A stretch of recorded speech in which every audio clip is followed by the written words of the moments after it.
to have you along for the ride. The Joe Pag Show. Great radio stations across the land. iHeartRadio, Newsmax TV. It is my pleasure on a Free Speech Friday. 1-800-383-9624, joepags.com. Plenty coming your way. An hour from now on the radio show, we will have Jeff Attica, Lieutenant Colonel. He is a terrorism expert, director for the Center for Terrorism Law at St. Mary's University. We've got the big anniversary coming up on Sunday where we commemorate the attacks of 9/11. And while some people are doing mattress sales, and I understand Walmart had some display, or one Walmart somewhere had a display out of Coca-Cola that depicted the Twin Towers too. Yeah. What the beep is wrong with people? I The heck are they thinking, man? I know. Want to welcome to the program. In the meantime, though, my good friend Dinesh D'Souza, movie maker, author, best-selling author many times over. The movie is Hillary's America, The Secret History of the Democratic Party. Dinesh, always a pleasure. How are you? Hey, Dinesh, you're on the air. What's happening? I don't have Dinesh. Well, there you go. Oh. I kind of hear like the phone is keyed, but we just might not have him. Tell you what we do. Let's go ahead and we'll drop the line on Dinesh, and when we come back, or when he calls back, we'll get him on. In the meantime, let me go to the phone lines and say hello and welcome to John, who is in Corpus Christi. John, what's going on? Hi. Hey, Joe. Thanks for taking my call. You got it. How are you doing after Gabby's back? Not great. I got to tell you, it's been a process. I got a little bit of rest, and I feel a little bit better, but it's going to be a long process. The first and most important part was getting her back, and we do have her, and thank God. But I appreciate you asking. That's great. Hey, I just wanted to make a quick comment about the Hillary Clinton email scandals and Sure. James Comey's stance on that. Yeah. From a law enforcement perspective on this, I've got a theory. My theory is that James Comey. Let me go out on a limb first of all and say I have not read the federal statute on what she might have violated for that, but I'm thinking he might not have had all of the elements of the crime that he needed to file the charges that were most publicized regarding her email. He probably had them, but proving them in court would have been too complicated and. It wouldn't have been worth it. And I wholeheartedly disagree. I couldn't disagree more. In fact, he claimed there was intent in the federal law that he was citing, and intent is never mentioned. The only reason he didn't suggest charges, according to him, was that she didn't have the intent, which, by the way, she did. She had the intent when she made the server, but intent was not part of it. Unfortunately, hey, listen, I got to let you run here, John. I appreciate you. I've got Dinesh back on the line, and I've got to grab that. Let me go back to Dinesh D'Souza, movie maker, many times over best-selling author, and my good friend, Hillary's America, The Secret History of the Democratic Party. Dinesh, how are you? Hey, Joe. It's good to be on the show. Yeah, it's always a pleasure to have you on. I understand that you're doing a re-release. What does that mean?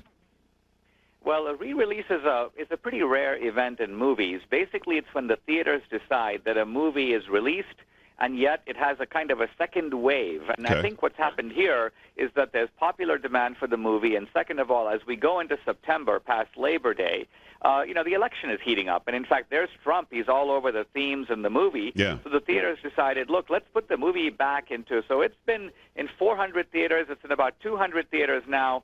It will actually fade down as the month goes along because the movie comes out in DVD around October 10th. And so we're excited to see the movie back in the theater. If you haven't seen it, I'd urge people to go, take friends, and then also look for the DVD a month from now. That'll be everywhere. Now, people can, we're showing some of the trailer now. People can go to Hillary'sAmericaTheMovie.com. Can they still find out a theater near them there? Yes. There's a whole bunch of theaters still playing the movie, and of course the book is in stores everywhere, and that's kind of the companion to the movie because it lays out the themes in even more detail. It's got a whole bunch of supporting references and footnotes that are obviously not in the movie, so it's a good companion to the movie. Yeah. It's Dinesh D'Souza. The movie is Hillary's America, The Secret History of the Democratic Party. What's interesting about this is you learn so much about the party of Jim Crow, party of slavery, party of lynching, party of reservations for Native Americans, the party of the projects or the slums or Section 8, public housing for minorities, the party of eugenics and Planned Parenthood. And now in this day and age, we really have the Democratic Party trying to pretend that they're the party of enlightenment and the Republicans did all the bad deeds. I, yet again, the other day, Dinesh, had a guy on Twitter insisting that every Democrat switched to Republican and every Republican switched to Democrat. It was some sort of a come-to-Jesus miracle that happened overnight. What, again, is your response to people who say that big change happened? Well, think about it, Joe, on the face of it. I mean, imagine if somebody were to say that, you know, there was a day in 1972 when all the cops in the United States became robbers and all the robbers became cops. I mean, on the face of it, this would be ridiculous, right? But the fact is that when you look more closely, you see that there wasn't any such racial switch. Now, it is true that Southern Democrats, white Southern Democrats, did move toward the Republican Party in the 70s and 80s. But there is a one-word answer or two-word answer to why that happened: Ronald Reagan. Yeah. It was Reagan's appeal to patriotism and free markets and traditional values and Christianity, and this attracted Southern voters who had been alienated by the fact that the Democratic Party had swung left in the McGovern era. Yeah. So this whole notion of a big racial switch, that the racist Democrats all became Republicans, this is complete nonsense and is, in fact, a way to cover up the real crimes of the Democratic Party. Hillary's America, the movie. Go there, find a theater near you. The movie is being re-released. It's Hillary's America, the secret history of the Democratic Party. What's interesting is if you were to ask anybody, even people who are in academia, they really believe this, that the big switch of black voters voting Democrat happened in the 1960s, the early 1960s. It was because of the freedom marches and the equal opportunity that they wanted and weren't getting, and we needed the Civil Rights Act and the Voting Rights Act, and Rosa Parks took a stand. That's why black folks had to go Democrat, because Democrats had their back. You tell in the movie something that blew my mind. That actually happened a generation earlier or more. Yes, I mean, remember in the 1960s, most people don't know that more Republicans proportionally voted for the Civil Rights Act of 64 and the Voting Rights Act of 65 and the Fair Housing Bill of 68 than Democrats did. And the main opposition to the Civil Rights Movement came from the Democratic Party. Bull Connor, the Southern sheriff who unleashed dogs and hoses on the civil rights protesters, Democrat. Orville Faubus, the Arkansas governor who stood in the gates of the schoolhouse and blocked black kids from getting to school, Democrat. So there's this notion that the Democrats did the civil rights movement of the 60s, not true. Moreover, as you said, the switch of black votes came in the 30s. Now, what made this particularly ironic is that blacks were switching away from the party of Lincoln and emancipation and into the party that had segregation and the Ku Klux Klan. So why did they do it? There's only one answer. They did it because of the horrible economic conditions of the Great Depression. FDR promised them some actual tangible benefits, and they cut a Faustian bargain in which they switched parties to get those benefits, even though they were joining the party of the racists. It is Dinesh D'Souza. Go get the book, because in the book, because a lot of people say, he can't back that up and there are no facts. In fact, well, in the movie they say that. In the book, you back it all up, you give all the references, and it's above reproach. I ask you this every time I talk with you. Has anybody in the media, and they're all against you, has anybody in the media, well, except people like me and people like, Newsmax TV and so on, and people like these great radio stations, but in the big media, they're against you, but the only argument they have is it's not made very well, or, boy, he really hates Hillary. They can't has anybody brought up a fact yet that you've had trouble verifying? You know what, Joe? I'm actually still waiting. The nature of the rebuttals I get is, as you know, I mentioned in the movie that in 1860, the year of the Civil War, no Republicans owned slaves.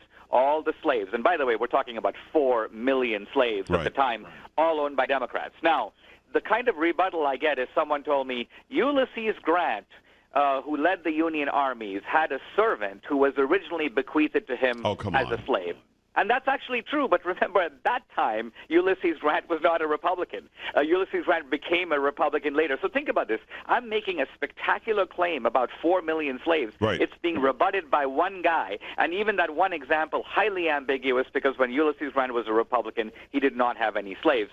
So the point I'm trying to make is this is a movie that makes startling claims that are standing up against withering attack, and this is why when Trump attacks Hillary on these issues, there's no answer. When he says, you're the party of racism, racism, you're the party of slavery, you're the party of segregation. Notice that Hillary has gone into dead silence on that topic. Well, she's gone into dead silence on almost everything. She shows up for Matt Lauer to ask her a couple of questions. And by the way, he did lob softball, which I found interesting. It's Dinesh D'Souza. It's Hillary'sAmericaTheMovie.com. Go there, find out where the theater is that's playing this movie near you. It's called Hillary's America, but I believe more of the movie is about the history of the party she represents. And you certainly get into why she acts like she does and does what she does and believes that she's somehow owed the power. When you watch this campaign, after the Republican convention, Trump had a little bit of a bump. After the Democratic convention, Hillary had a bigger bump, and then Trump got in the back and forth with the Khan family, and I think that hurt too. Now it's tied up, or he's leading a little bit, depending on which poll you look at. Did you predict the way this is going, that she would assume the vote of the Hispanics, the vote of the Native Americans, the vote of the blacks, and they would somehow try to make him to be the racist in the race? I absolutely knew that was going to happen because that is the Democratic playbook. And in fact, it normally works. Normally what they do is they point the finger, they make the charge of bigotry, and quite frankly, had they made it against Romney or Bob Dole or McCain, you would see the Republicans go into their normal fetal position of ducking and avoiding the issue and trying to move on to something else. Not, to Trump's credit, he's shown a kind of bravery in hitting back on this issue that I find incredibly admirable. Not even Reagan confronted the issue with the kind of candor that Trump has shown so far in this race. So it's actually very interesting. In the movie, we do talk about the gangsterism of Hillary, which is, I think, her distinguishing feature. Makes her different even from Obama. At the end of the day, Obama is an ideologue, but Hillary is on the make and on the take. Does she think that she's owed this, Dinesh? I mean, first of all, how does somebody like that rise? She needed Bill Clinton because of his savvy and his ability to sell you your own shirt off of your own back and then charge you double, and then you'd smile about it and you were happy that you had a beer with him. What is it that you found in her history that made her think she was entitled to all this power, control, and money? Well, I think from a young age, we see with Hillary, she was corrupted by Saul Alinsky. Because remember, she started out as a Goldwater Republican, but she met Alinsky in high school. She became a fan, and she brought him to Wellesley College when she was a student there, later wrote her thesis on him. Now, the thing about Alinsky is that many people focus on Alinsky as a left-winger. He wrote this book, Rules for Radicals. But there's another side of Alinsky that we emphasize, and that is Alinsky, the sort of crook, the petty thief, the extortionist, the con artist. Alinsky, by the way, spent a lot of time hanging out with various Chicago gangs, culminating with the Al Capone gang, and that's where he learned, in a sense, the art of extortion. Now, it's quite remarkable that young Obama and young Hillary both found out about Alinsky. They realized that this is a guy who took mafia tactics and moved them into politics. He figured out a way politically to extract money from people, and they beat their way to Chicago to learn from the master. It all reminds me of Oliver Twist. Remember Fagin, the kind of pickpocket teaching the young guys how to do it? Yeah. It's ironic that this guy Alinsky has been the tutor both of Hillary and of Obama, the existing president and the aspiring next president. And again, the last question, we've got to run here, and I really appreciate your time as always, my friend Dinesh D'Souza, Hillary'sAmericaTheMovie.com. Has the end game always just been power, control, and money, or was there ever a time, do you think, in Hillary and Bill Clinton's background where they really did want to do something for the better good and they thought they were doing something for the better good? Well, I think a good analogy here, we have to go outside of America to Juan and Evita Perón. And these were guys who set up a foundation. They accumulated tens of millions of dollars.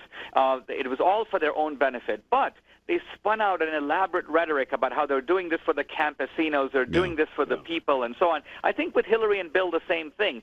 They basically believe that they have the right to live like lords as long as there are lots of other people on the plantation that they are, quote, taking care of. What they never point out is that having those people on the plantation is their pretext for accumulating all this money and power that they do feel, I think, in a disgusting way entitled to. I've seen it several times. It's an amazing movie. I was educated, and I'm somebody who pays attention. Dinesh, I can't thank you enough for the time. I can't thank you enough for the movie. And hopefully everybody's going to go out and find it now. I love that it's being re-released. It's just in time because this race is heating up, my friend. Love to Debbie, and we'll talk to you soon. Terrific, Joe. Great to be on the show. All right, thank you so much. Dinesh D'Souza, go there, check it out. Hillary's America, the movie.com. I think you put in your zip code, and then it will show you where the theater is showing this movie. It's an amazing education. Everything you think you knew, you might not. Keep it here. Back after this.